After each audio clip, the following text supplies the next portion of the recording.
വേദിയിലിരിക്കുന്ന ആദരണീയരായ ഗുരുക്കന്മാരെ, പ്രിയ സുഹൃത്തുക്കളെ, ഏറെ പണ്ഡിതരായ ആളുകളുടെ മധ്യത്തിൽ ഞാൻ ആകെ ശ്വാസം മുട്ടിയിരിക്കുകയായിരുന്നു. നിങ്ങളുടെ മുഖത്തും ആ ശ്വാസം മുട്ടൽ ഞാൻ കാണുന്നുണ്ട്.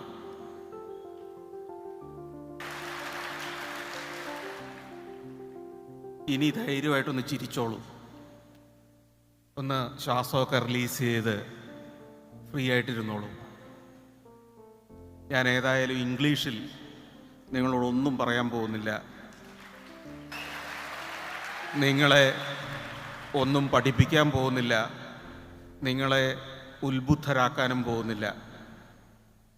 ഞാൻ ഒരിടത്തും ഒരിക്കലും ശ്രമിക്കാത്ത ഒന്നാണ് ആരെയെങ്കിലും എന്തെങ്കിലും പഠിപ്പിക്കാൻ ശ്രമിക്കുക എന്നത്.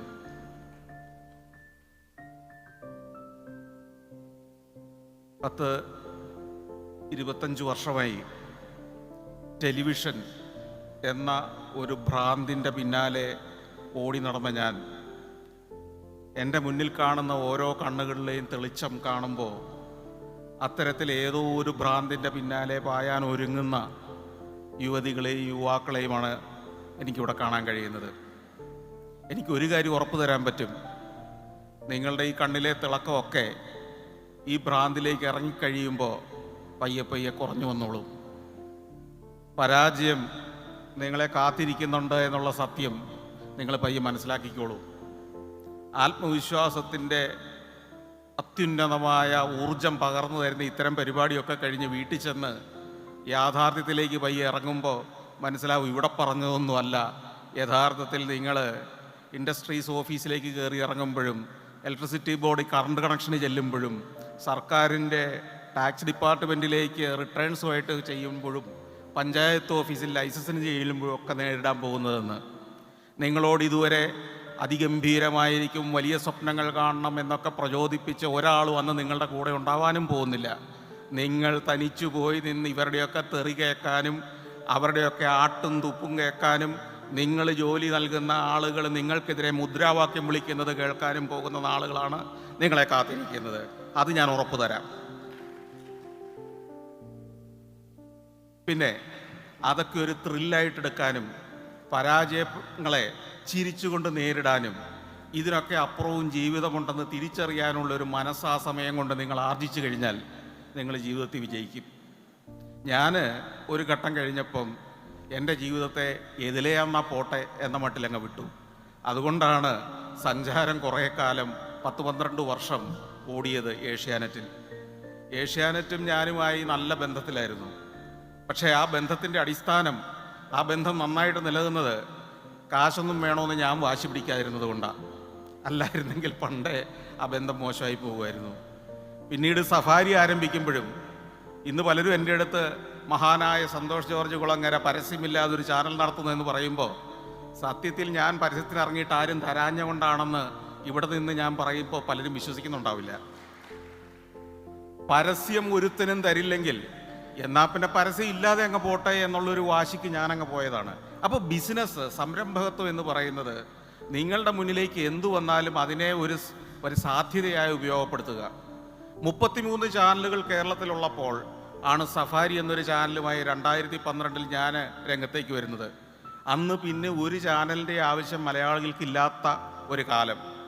ന്യൂസ് ചാനലിന് ന്യൂസ് ചാനൽ, സീരിയലുകൾക്ക് സീരിയലുകൾ, റിയാലിറ്റി ഷോയ്ക്ക് റിയാലിറ്റി ഷോകൾ, താരനിശകൾക്ക് താരനിശകൾ എന്ന് വേണ്ട ഒരു മലയാളി സങ്കല്പിച്ചതിനപ്പുറമുള്ളതെല്ലാം കൊടുക്കുന്ന ചാനലുകൾ നിറഞ്ഞു നിൽക്കുമ്പോൾ ലോകം കാണിക്കാം, അറിവ് പകർന്നു നൽകാം എന്നൊക്കെ പറഞ്ഞ് ഞാൻ ഇറങ്ങിയാൽ ഒരുത്തനും കാണില്ല എന്ന് എനിക്കറിയാമായിരുന്നു. പക്ഷേ സഞ്ചാരം എന്ന ഒരൊറ്റ പേര് കയ്യിൽ പിടിച്ചുകൊണ്ട് ഞാൻ ഒരു ചാനൽ ആരംഭിക്കുകയായിരുന്നു. അപ്പോൾ പരസ്യം കിട്ടില്ല എന്ന് ആദ്യത്തെ ഒരു 2-3 മാസം കഴിഞ്ഞപ്പോൾ എനിക്ക് മനസ്സിലായി സഫാരിക്ക്. നിങ്ങൾ പലരും ചിലപ്പോൾ ചിന്തിക്കുന്നുണ്ടാവാം, പരസ്യമാക്കി എടുത്തുകൂടെ? ഇപ്പോൾ എൻ്റെ കൂടെ ഞങ്ങളിങ്ങനെ യാത്ര പോന്നപ്പോഴും എൻ്റെ അടുത്ത് ഒരാൾ, എൻ്റെ സുഹൃത്ത് ചോദിച്ചത് ഇത് തന്നെയാണ്, നിങ്ങൾക്ക് പരസ്യം എടുത്തുകൂടെ? വളരെ നല്ല ചോദ്യമാണ്. പക്ഷേ ഈ പരസ്യം എടുക്കാൻ ഞാൻ റെഡിയാണെന്ന് പറഞ്ഞാൽ ആരും പരസ്യമായിട്ട് അങ്ങ് വരില്ല. കേരളത്തിലെ 34 ചാനലുകളും പരസ്യത്തിന് വേണ്ടി ഇവിടെ പരസ്യം നൽകുന്ന എല്ലാ കമ്പനികളുടെയും വാതക്കൽ കാത്തു നിൽക്കുകയാണ്. അവരുടെ എക്സിക്യൂട്ടീവുമാരുമായിട്ട്, അവരുടെ ഓഫറുകളുമായിട്ട്. ചില ചാനലുകൾക്ക് 10 സെക്കൻഡിന് 30,000 രൂപയാണ് നിരക്കെങ്കിൽ ചില ചാനലുകൾക്ക് 10 സെക്കൻഡിന് 300 രൂപയാണ് നിരക്ക്. 300 രൂപ പരസ്യത്തിന് വരുമാനം കിട്ടുന്നവനും 30,000 രൂപ വരുമാനം കിട്ടുന്നവനും ശമ്പളം കൊടുക്കേണ്ട ഏതാണ്ട് ഒരേ നിലയിലാണ് വീഡിയോ എഡിറ്റർക്കും ക്യാമറാമാനും. അപ്പോൾ ഇങ്ങനെയുള്ള യാഥാർത്ഥ്യങ്ങളുമായിട്ട് ഏറ്റുമുട്ടി പരാജയം അങ്ങ് അറ്റം വരെ നമ്മൾ അനുഭവിച്ചു കഴിയുമ്പോൾ നമുക്കിതിനോടൊക്കെ ഒരു നിസ്സംഗത ഉണ്ടാകുകയും എന്നാൽ പിന്നെ ഈ 33 ചാനലുകളേക്കാൾ കേമനാണ് ഞാൻ എന്ന് സ്ഥാപിക്കാൻ പരസ്യമില്ലാതെ കുറച്ച് നാളങ്ങ് പോട്ടെ എന്ന് ചിന്തിക്കുകയും ചെയ്തതാണ് സഫാരിയുടെ ഇന്നത്തെ അവസ്ഥയ്ക്ക് കാരണം. അതുകൊണ്ട് കേരളത്തിലെ ആളുകൾക്ക് ഒരുത്തൻ ഗതികേടിലാണെന്നറിഞ്ഞാൽ സ്നേഹം ഇത്തിരി കൂടുതലുണ്ടാവും. ആ ഒരു സ്നേഹമാണ് സഫാരിയോട് എല്ലാവരും കാണിച്ചത്, അല്ലാതെ മറ്റൊന്നുമല്ല എന്നതാണ് യാഥാർത്ഥ്യം. ഇവൻ പൊട്ടാൻ പോവുകയാണ് എന്നുള്ളതിൻ്റെ സ്നേഹം, ഇവന് പരസ്യമില്ല, 5 പൈസയുടെ വരുമാനമില്ല എന്നതിൻ്റെ സ്നേഹം, ഇവൻ വലിയ പ്രതിസന്ധിയിലാണ് എന്നതിൻ്റെ സ്നേഹം. ആ സ്നേഹം ഉപയോഗപ്പെടുത്താൻ ഞാനങ്ങ് തീരുമാനിച്ചു.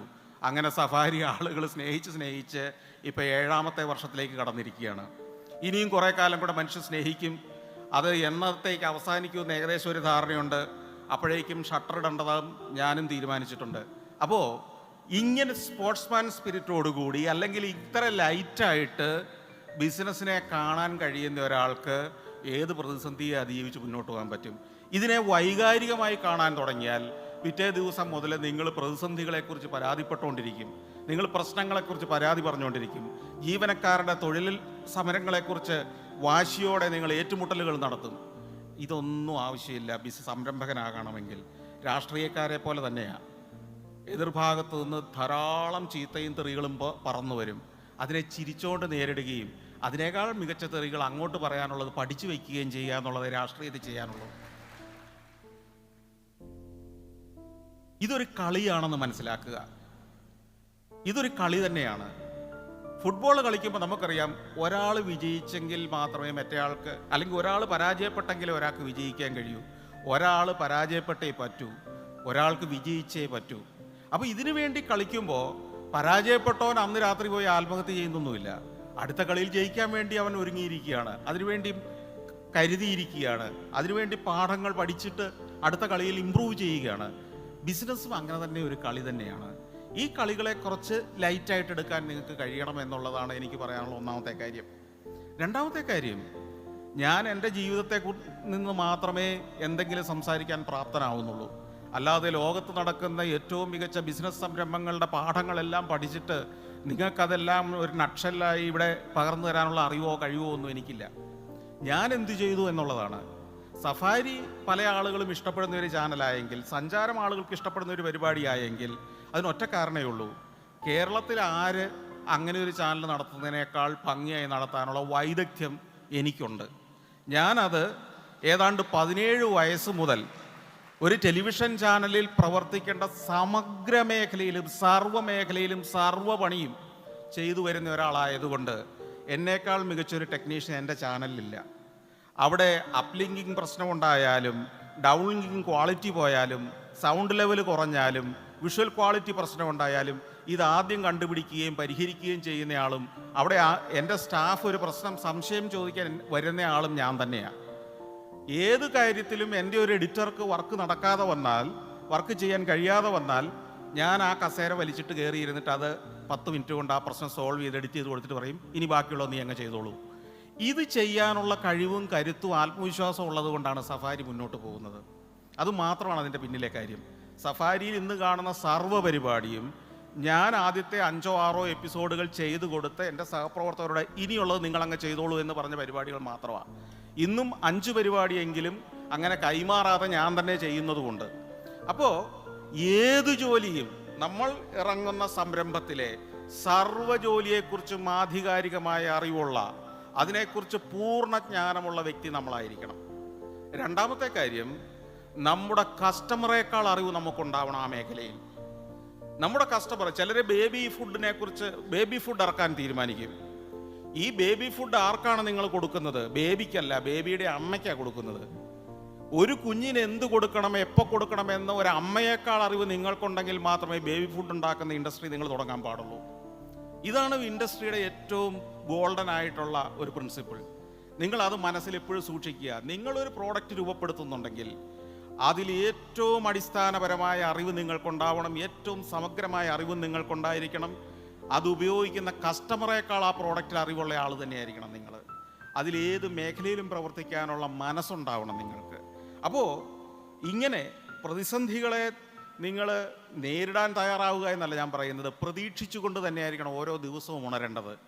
ഇന്ന് എന്താണ് പ്രശ്നങ്ങൾ നിങ്ങളെ അഭിമുഖീകരിക്കാൻ പോകുന്നതെന്ന് മുൻകൂട്ടി കാണാൻ നിങ്ങൾക്ക് കഴിഞ്ഞാൽ നിങ്ങളുടെ പ്രശ്നങ്ങളുടെ ആഴം, അത് നിങ്ങളിൽ ലയിപ്പിക്കുന്ന പരുക്ക് വളരെ കുറവായിരിക്കും.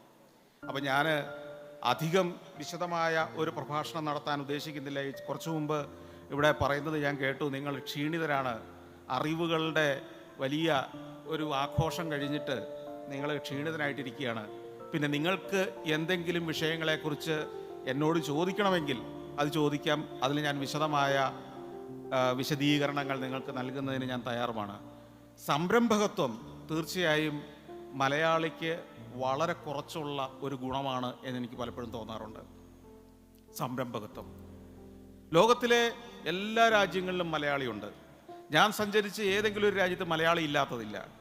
അമേരിക്കയിലൊക്കെയാണ് ഞാൻ ഏറ്റവും അധികം മലയാളികളെ കണ്ടിട്ടുള്ളത്. ഗൾഫ് നാടുകളിൽ സ്വാഭാവികമായിട്ടുണ്ട്. പക്ഷേ ഗൾഫ് നാടുകളേക്കാൾ ഞാൻ ചിത്രീകരിച്ചിട്ടുള്ളതും യാത്ര ചെയ്തിട്ടുള്ളതും അമേരിക്കയിലും യൂറോപ്പിലും ഒക്കെ ആയതുകൊണ്ടാവാം ഞാൻ ഏറ്റവും കൂടുതൽ മലയാളികളെ കണ്ടിട്ടുള്ളത്, അല്ലെങ്കിൽ മലയാളികളുടെ സാന്നിധ്യം അറിഞ്ഞിട്ടുള്ളത് USA-യിലാണ്. പക്ഷേ എന്നെ അത്ഭുതപ്പെടുത്തുന്ന ഒരു കാര്യം, USA-യിലെ സജീവമായ സാമൂഹ്യ മേഖലയിലെങ്ങും ഒരു മലയാളി സാന്നിധ്യം നിങ്ങൾ കാണില്ല. അത്യപൂർവമായി ഒരാൾ ഏതെങ്കിലും ഒരു മുനിസിപ്പാലിറ്റിയിലെ അല്ലെങ്കിൽ ഒരു കോർപ്പറേഷനിലെ കൗൺസിലറായിട്ട് തിരഞ്ഞെടുക്കപ്പെടുകയോ അല്ലെങ്കിൽ അപൂർവമായി ഏതെങ്കിലും ഒരു സാമൂഹ്യ മേഖലയിൽ വരികയോ അല്ലാതെ ബഹുഭൂരിപക്ഷം മലയാളികളും അവിടെ ഒരു തൊഴിലാളിയായി, അല്ലെങ്കിൽ സർക്കാർ ശമ്പളം പറ്റുന്ന, അല്ലെങ്കിൽ അവിടുത്തെ ഭേദപ്പെട്ട ഒരു ശമ്പളം വാങ്ങുന്ന ഒരു ഉദ്യോഗസ്ഥനായി ജീവിക്കുകയും ആ ജോലി സ്ഥലത്ത് നിന്ന് വീട്ടിലേക്ക് ഷട്ടിലടിച്ച് വരികയും വീട്ടിൽ ടെലിവിഷൻ സീരിയലുകൾ, മലയാളത്തിലെ അതേ ടെലിവിഷൻ സീരിയലുകൾ അവിടെ ഇരുന്ന് കാണുകയും ഞായറാഴ്ച ചിലപ്പോൾ പള്ളിയിൽ പോകും, അല്ലെങ്കിൽ അസോസിയേഷൻ, മലയാളി അസോസിയേഷൻ്റെ ഒരു 150 ഫ്രാക്ഷൻസ് ഉണ്ടാകും ആ ഒരു ചെറിയൊരു പട്ടണത്തിലാണെങ്കിൽ പോലും. വർഗവഞ്ചകനാണെന്നും അവനെ കണ്ടാൽ എറിയേണ്ടവനാണെന്നും നമ്മൾ പഠിപ്പിച്ചിരിക്കുന്നു. ആ രക്തത്തിൻ്റെ അംശം നമ്മളുടെ പുതിയ തലമുറകളുടെ ഉള്ളിലും കിടക്കുന്നത് കൊണ്ട് തന്നെ നമുക്കും അതിലേക്ക് ഇറങ്ങാൻ ഭയമാണ്. എടാ, എന്നെയും ഇവൻ മുതലാളി എന്ന് വിളിച്ചു കളയുമോ എന്നുള്ള പേടി, എന്നെയും ഈ ഒരു വർഗശത്രുവായി പരിഗണിക്കുമോ എന്നുള്ള ഭയം. എന്നു മാത്രമല്ല, ഈ വർഗശത്രുവിനെ ഭയന്ന് കാത്തിരുന്ന ആളുകൾ ഇന്നും അതേ മനോഭാവത്തോടുകൂടി ഇതിനെല്ലാം നേരിടുകയും ചെയ്യുന്നു. എന്നാൽ ഐഫോൺ ഉണ്ടാക്കുന്ന ആപ്പിൾ കമ്പനിയുടെ മുതലാളിയോട് വിധേയത്വം എല്ലാവരും പ്രഖ്യാപിക്കാൻ തയ്യാറാണ്. ഏത് മൊബൈൽ കമ്പനിയും ഏത് കമ്പ്യൂട്ടറും ഏത് വിദേശ രാജ്യത്തുണ്ടാക്കുന്ന ഉൽപ്പന്നവും ഏത് കാറിൻ്റെയും മുതലാളിയുടെ പ്രോഡക്റ്റിനെ നമ്മൾ അമിതമായി വിധേയത്വത്തോടെ വീഴും. റിലയൻസിൻ്റെ ഏത് ഉൽപ്പന്നവും നമ്മളിവിടെ ഉപയോഗിക്കും. എന്നാൽ കേരളത്തിലെ ഒരു സംരംഭകൻ്റെ ഒരു ഉൽപ്പന്നത്തെ അല്ലെങ്കിൽ ആ സംരംഭകനെ തന്നെ നമ്മൾ വർഗശത്രുവായി കാണുകയും ചെയ്യും. ഇതൊരു പ്രത്യയശാസ്ത്രത്തിൻ്റെ കുഴപ്പമല്ല, ഇത് കമ്മ്യൂണിസ്റ്റ് പാർട്ടി മാത്രം ഉണ്ടാക്കിയ പ്രശ്നമല്ല. ഇവിടുത്തെ കോൺഗ്രസ്സുകാരാണെങ്കിലും കേരള കോൺഗ്രസ്സുകാരാണെങ്കിലും മുസ്ലിം ലീഗുകാരാണെങ്കിലും ഒക്കെ ഇതിൻ്റെ പിൻപറ്റി തന്നെയാണ് മനോഭാവം രൂപപ്പെടുത്തിയത്. സംരംഭകൻ അവൻ്റെ ജീവിതം സാക്രിഫൈസ് ചെയ്ത് അവന് മറ്റൊരാൾക്കൊപ്പം മാത്രം കിട്ടിയിരുന്ന അവസരങ്ങളിൽ ഉറക്കമളച്ചും അവൻ്റെ സ്വകാര്യ നിമിഷങ്ങൾ പോലും സാക്രിഫൈസ് ചെയ്തുമാണ് അവൻ സംരംഭം വളർത്തിയെടുത്തതെന്ന് തിരിച്ചറിയുന്ന ഒരു മനോഭാവം മലയാളിയുടെ മനസ്സിലില്ല. മാത്രവുമല്ല, സമൂഹത്തിൽ ഞാൻ ഈ ലോകയാത്രകൾക്കിടയിൽ ഏറ്റവും അധികം ശ്രദ്ധിച്ചിട്ടുള്ളൊരു കാര്യം, സ്വന്തം സമൂഹത്തെ, സ്വന്തം ആൾക്കാരെ, സ്വന്തക്കാരായ നമുക്ക് വേണ്ടപ്പെട്ട ആളുകളെ പലപ്പോഴും വേണ്ടത്ര പ്രോത്സാഹിപ്പിക്കാൻ നമ്മൾ തയ്യാറാവുന്നുണ്ടോ എന്നും എനിക്ക് പലപ്പോഴും സംശയം തോന്നാറുണ്ട്. അതായത് നമ്മുടെ സഹജീവിയെ ഒന്ന് പ്രോത്സാഹിപ്പിച്ച് വിടാൻ പലപ്പോഴും മനോഭാവം നമ്മളെ അനുവദിക്കുന്നില്ല എന്നും പലപ്പോഴും തോന്നാറുണ്ട്. അപ്പോൾ അതുകൊണ്ട് ഒരു സംരംഭകൻ അനുകൂലമായ സാഹചര്യമാവണമെന്നില്ല കേരളത്തിൽ. പക്ഷേ സാഹചര്യങ്ങൾ മാറിയേ പറ്റൂ, മാറി വരേണ്ടതുണ്ട്, മാറി വരിക തന്നെ ചെയ്യും. അതുകൊണ്ട് നിങ്ങൾ ഇത്രയുമേറെ ആളുകൾ പുതിയ സംരംഭകരായി കേരളത്തിൻ്റെ മുഖച്ഛായ മാറ്റാനുള്ള ഒരു ശ്രമത്തിൻ്റെ ഭാഗമായി ഇറങ്ങുമ്പോൾ തീർച്ചയായും നിങ്ങൾക്ക് വിപ്ലവാഭിവാദ്യങ്ങൾ തന്നെയാണ് ഞാൻ നൽകുന്നത്. കാരണം ഒരു വിപ്ലവമാണ് ഉണ്ടാവേണ്ടത്. അത് ലളിതമായ, സുഖകരമായ, സുഗമമായ ഒരു പാതയിലൂടെ ആയിരിക്കും നിങ്ങളുടെ സഞ്ചാരം എന്ന് തെറ്റിദ്ധരിക്കാതിരുന്നാൽ മാത്രം മതി. ഏറ്റവും വലിയ പ്രതിസന്ധികളെ സ്വപ്നം കാണുക, അതിനെ അതിജീവിക്കാനുള്ള വഴികൾ നമ്മുടെ മുന്നിൽ ഉണ്ടാവുമെന്ന് ഉറച്ചു വിശ്വസിക്കുക. ഏറ്റവും വലിയ പ്രതിസന്ധി പോലും നമ്മളുടെ ഒരു സാധ്യതയായി കൺവേർട്ട് ചെയ്യാനുള്ള മനോഭാവം ഉണ്ടാവുക. ഇത്ര മാത്രമേ ഒരു സംരംഭകന് ചെയ്യാൻ കഴിയൂ. പിന്നെ ബാക്കിയൊക്കെ നമ്മൾ കണക്ക് കൂട്ടി പ്ലാൻ ചെയ്ത് ഇറങ്ങുന്ന വഴിയിലൂടെ ആയിരിക്കില്ല ഒരു സംരംഭത്തിൻ്റെയും വളർച്ച എന്നതും തിരിച്ചറിയേണ്ടതുണ്ട്. ഇപ്പോൾ എൻ്റെ പിതാവ് ലേബർ ഇന്ത്യ എന്നൊരു പ്രസിദ്ധീകരണം ആരംഭിക്കുന്നതിന് മുമ്പ് തന്നെ അദ്ദേഹം ഒരു പാരലൽ കോളേജ് നടത്തിയിരുന്നു. പാരലൽ കോളേജ് അധ്യാപകനായിരുന്നു. അവിടെ അദ്ദേഹം കുട്ടികൾക്ക് കൊടുത്തിരുന്ന നോട്ടുകൾ അയൽ സ്കൂളുകളിലും അടുത്ത പ്രദേശങ്ങളിലെ കുട്ടികളും വന്ന് വാങ്ങാൻ തുടങ്ങിയപ്പോഴാണ് അതിനെ പ്രിൻ്റ് ചെയ്തൊരു നോട്ട് ബുക്കാക്കി കൊടുക്കാൻ തുടങ്ങിയത്. പ്രിൻ്റ് ചെയ്തൊരു നോട്ട് ബുക്കാക്കാൻ കൊടുത്ത് തുടങ്ങിക്കഴിഞ്ഞപ്പോഴാണ് ന്യൂസ് പ്രിൻ്റ് കിട്ടാനില്ലാത്ത സ്ഥിതി വരികയും അതിന് കോട്ട ആവശ്യമുണ്ട് എന്ന്. അക്കാലത്തൊക്കെ പേപ്പർ ന്യൂസ് പ്രിൻ്റ് കോട്ടയുള്ളവർക്ക് മാത്രമേ ന്യൂസ് പ്രിൻ്റ് കിട്ടുമായിരുന്നുള്ളൂ. അങ്ങനെയാണ് അന്ന് പേപ്പർ കോട്ട ലഭ്യമായിരുന്ന ഒരു പ്രസിദ്ധീകരണത്തിൻ്റെ പേര്, ആ പ്രസിദ്ധീകരണം നിന്നുപോയി, പക്ഷേ അവർക്ക് കോട്ട അനുവദിച്ചിരുന്നു. അതൊരു ട്രേഡ് യൂണിയൻ പ്രസിദ്ധീകരണമായിരുന്നു. അതിന് ലേബർ ഇന്ത്യ എന്നായിരുന്നു പേര്. അതൊരു വൈദികൻ അന്ന് നടത്തിയിരുന്ന ഒരു പ്രസിദ്ധീകരണമാണ്. ഫാദർ ജോസഫ് പുതിയാത്ത് എന്ന് പറയുന്ന ഒരാൾ. അദ്ദേഹം ഇപ്പോൾ ഇല്ല. അദ്ദേഹം എൻ്റെ പിതാവിനോട് പറഞ്ഞൊരു കാര്യം ചെയ്യുക, ന്യൂസ് പ്രിൻ്റൊക്കെ വാങ്ങാൻ നല്ലതാണ്, ഈ ടൈറ്റിൽ അങ്ങ് വെച്ചോളൂ. അങ്ങനെ കുട്ടികൾക്ക് കൊടുക്കുന്ന നോട്ടിന് ലേബർ ഇന്ത്യ എന്ന വിചിത്രമായ ഒരു പേരുമായി അത് ജന്മം കൊള്ളപ്പോൾ എൻ്റെ പിതാവ് പോലും ധരിച്ചിട്ടുണ്ടാവില്ല അത് ഈ വഴിക്കൊക്കെ പോയി ആ പ്രസിദ്ധീകരണത്തിൽ നിന്ന് പണിയെടുത്ത് പണി പഠിച്ച ഒരു മകൻ ഇങ്ങനെ ആവശ്യമില്ലാത്ത പണിക്കൊക്കെ പോയി ഒരു ടെലിവിഷൻ ചാനൽ നടത്തി ലോകം മുഴുവൻ കറങ്ങുന്നയാളായി മാറുമെന്ന്. ഇതൊക്കെ വന്ന് ഓരോ വഴികളിലൂടെ സഞ്ചരിച്ച് ഇവിടെ എത്തിച്ചേരുന്നതാണ്. ഒരു സംരംഭകനും നമ്മൾ ഈ ട്രെയിനിങ് ക്ലാസ്സുകളിൽ അല്ലെങ്കിൽ മോട്ടിവേഷൻ ക്ലാസ്സുകളിലൊക്കെ ഇരുന്ന് സ്വപ്നങ്ങൾ കാണാൻ പഠിപ്പിക്കുന്നതൊക്കെ ഒരു ശൈലിയാണിപ്പോൾ. ഈ സ്വപ്നങ്ങളിൽ നമ്മൾ വരച്ചു വെച്ച വഴികളിലൂടെ ഒന്നും ഒരിക്കലും നിങ്ങളുടെ സംരംഭം പോകാൻ പോകുന്നില്ല. ഈ ട്രെയിനിങ് പീരീഡ് കഴിയുന്നിടം വരെ, ട്രെയിനിങ്ങിൻ്റെ ആ സെഷൻ കഴിയുന്നിടം വരെ നിങ്ങളെ ആവേശഭരിതരാക്കി നിർത്താനും ഉല്ലാസഭരിതരാക്കി നിർത്താനും ഒക്കെ വേണ്ടി ട്രെയിനർമാർ തരുന്ന ജിമ്മിക്കുകൾ അതൊന്നും സത്യത്തിൽ നാളെ മുതൽ നടത്താൻ പോകുന്ന ബിസിനസ്സിൽ വിജയിക്കാൻ പോകുന്നില്ല. അവിടെ നിങ്ങൾ എന്താണോ നാളെ നേരിടാൻ പോകുന്ന പ്രശ്നം, ആ പ്രശ്നത്തെ നാളെ രാവിലെ അവിടെ നിന്ന് എങ്ങനെ സോൾവ് ചെയ്യാൻ കഴിയും എന്ന് പ്രായോഗികമായി കണ്ടെത്തുന്ന ഉത്തരങ്ങളിലൂടെ മാത്രമാണ് നിങ്ങൾ സോൾവ് ചെയ്യാൻ പോകുന്നത്. അത് നിങ്ങൾ മാത്രമായിരിക്കും ആ പ്രശ്നത്തിന് നടുക്ക് നിൽക്കുക. ഇന്നത്തെ ട്രെയിനിങ്ങിൽ പങ്കെടുത്ത ഒരാളും ട്രെയിനിങ് നടത്തിയ ഒരാളും നിങ്ങൾക്ക് ഉപദേശം തന്ന ഒരാളും ആ സമയത്ത് നിങ്ങൾ നോക്കുമ്പോൾ കണ്ടെന്ന് വരില്ല. അവരൊന്നും ഉണ്ടാവില്ല.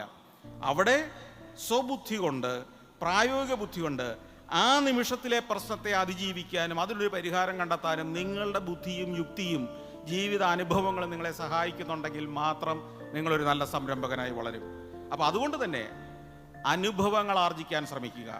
നിങ്ങളൊരു സംരംഭത്തിലേക്ക് ഇറങ്ങുമ്പോൾ ആദ്യത്തെ 4 വർഷം പരാജയപ്പെട്ടെങ്കിൽ നിങ്ങൾ ഒന്ന് വിശ്വസിക്കുക, നിങ്ങൾ ആദ്യത്തെ 4 വർഷം കൊണ്ട് വലിയ അനുഭവങ്ങൾ നേടിക്കഴിഞ്ഞു. ഈ പരാജയങ്ങൾ ഇനി വീണ്ടും ആവർത്തിക്കുന്നില്ല എന്ന് ഉറപ്പുവരുത്താനുള്ള കഴിവ് ആർജിച്ചു കഴിഞ്ഞു എന്ന് മാത്രം ചിന്തിക്കുക. നിങ്ങൾ എത്ര കൂടുതൽ പരാജയപ്പെടുന്നോ വിട്ടുകളയാതിരിക്കുക, തുടർന്ന് ശ്രമിച്ചുകൊണ്ടേയിരിക്കുക. നിങ്ങൾ നല്ലൊരു സംരംഭകനായി വളരാനുള്ള സൂചനയാണ് കാണിക്കുന്നത്. പരാജയപ്പെടാതെ ഒരു വിജയവും ഒരു സംരംഭകനെയും തേടി വരില്ല എന്നുള്ള കാര്യത്തിൽ യാതൊരു സംശയവും വേണ്ട. അപ്പോൾ പരാജയങ്ങൾ പ്രതീക്ഷിക്കുക, ആ പരാജയങ്ങളെ അതിജീവിക്കാനുള്ള വഴികൾ അവിടെ വെച്ച് തന്നെ, പരാജയമുഖത്ത് വെച്ച് തന്നെ, ആ യുദ്ധമുഖത്ത് വെച്ച് തന്നെ കണ്ടെത്തുക. അതിനുവേണ്ടിയുള്ള ശ്രമങ്ങൾ നടത്തുക. കൂടുതലൊന്നും ഞാൻ നിങ്ങളെ ഉപദേശിക്കാൻ മെനക്കെടുന്നില്ല.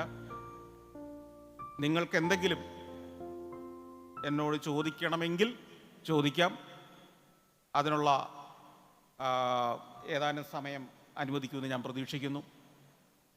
ഏതായാലും ഇന്ന് അല്ലെങ്കിൽ ഈ പരിശീലനം കഴിഞ്ഞ് പുറത്തിറങ്ങുന്ന നിങ്ങളൊക്കെ ജീവിതത്തിലെ ഒരു പ്രവർത്തന മേഖലയെക്കുറിച്ച് വ്യക്തമായ സ്വപ്നങ്ങൾ കണ്ടു തുടങ്ങിയിട്ടുണ്ടെന്ന് എനിക്കറിയാം. ആ സ്വപ്നങ്ങളിലേക്ക് ഒരു ദിവസം നടന്നെടുക്കാൻ നിങ്ങൾക്ക് കഴിയട്ടെ. അതിനുള്ള ഒരു പ്രചോദനം നൽകാൻ ഇവിടെ ഇരിക്കുന്ന ഓരോ ആളും ശ്രമിച്ചിട്ടുണ്ടാവും. ഞാനും അതിൻ്റെ ഒരു ഭാഗമായതിൽ സന്തോഷമുണ്ട്.